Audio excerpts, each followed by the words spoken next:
What up, Hyperchange? Welcome to another episode. Have gotten a ton of requests about cannabis stocks, the marijuana industry, so I wanted to make an episode on that. And I'm sorry, guys, this is going to take a little bit of a negative tone because I don't think there are any publicly traded cannabis or marijuana stocks that are worthy of investing in. I'm going to tell you why.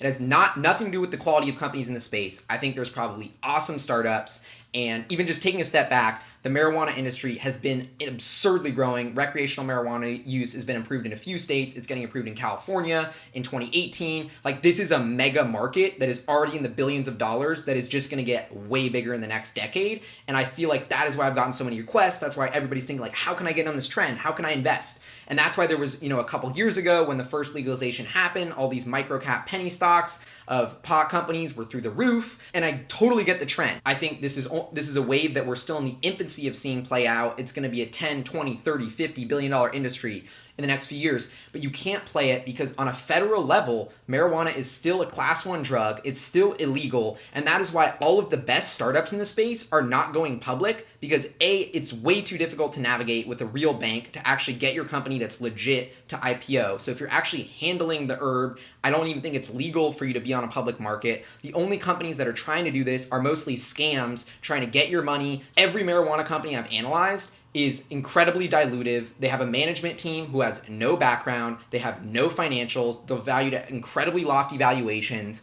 And I don't think any of it makes sense. I don't think any smart investors doing financial analysis are actually the ones buying the company. I think it's all people hyping it up. I've seen so many of my friends get killed in this space and lose money just because they're like, oh, pot's going to be huge. This pot company is going to sell a bunch of pot. I mean, yeah, pot is going to be huge, but that company's not going to make any money off of it. This is an important point to distinguish of just because a trend's big doesn't mean every company in that industry is going to be big. And this even has a broader level of that makes me skeptical above that, which is all the smart, like actually successful cannabis companies are staying private because it's way too legally risky. Like the NASDAQ is not going to let a company selling pot on its exchange because it's federally illegal to sell pot. So no good companies are trying to go on the NASDAQ. So until marijuana is legal on a federal level, I don't think you're ever going to see any high quality marijuana companies in the US go public. And it sucks that I guess the public can't invest in that trend, but that is just the reality of it. My advice is if you see a local business that is part of the marijuana industry that's booming, that's doing well, go talk to them. They're probably private. Figure out a way to invest in them. Like, that's the only way I think you can really latch onto this trend right now.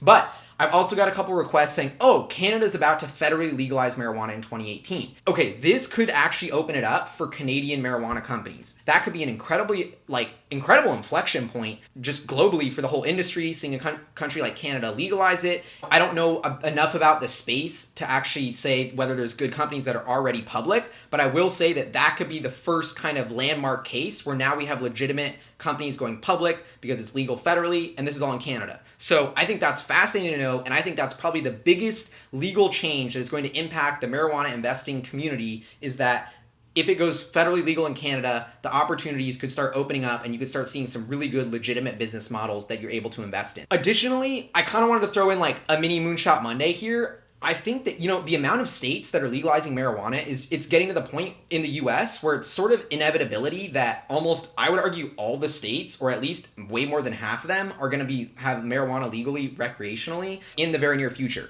Already, more than half of the US population has medical marijuana legal in their state, and recreational is soon to follow. So I would argue the federal government, on some level, should just make this legal. They could tax the hell out of it. All these states like Colorado and Washington are making money hand over fist. Like, everybody's talking about how to fix the budget, how do we get money? There's never enough money in government.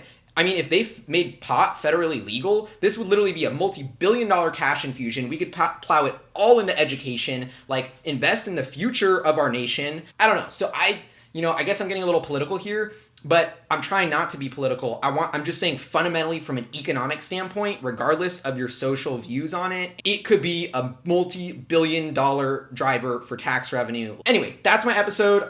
This is kind of a tricky subject. I don't really have a strong opinion one way or the other. I do think the industry is going to be huge, but I really am just such a skeptic of every company I've seen on a US exchange that claims to be a pot company, because I think they're all a joke. They all don't have real business models. None of them are actually making money. None of them care about shareholders. None of them have a tight share structure. They're just not quality businesses run with effective corporate governance that I want to see when I invest. I'm always trying to get proved wrong. So if you have a company where you're like, Gally, the insiders own 40%, they're only taking 50 grand in salary, they haven't diluted a single share except for one raise, which they executed the hell out of, they're growing like crazy, they're profitable, the valuation's not too crazy. Okay, show me that company. Let's do it. I'll analyze it.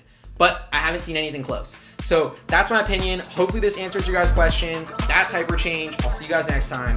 Peace.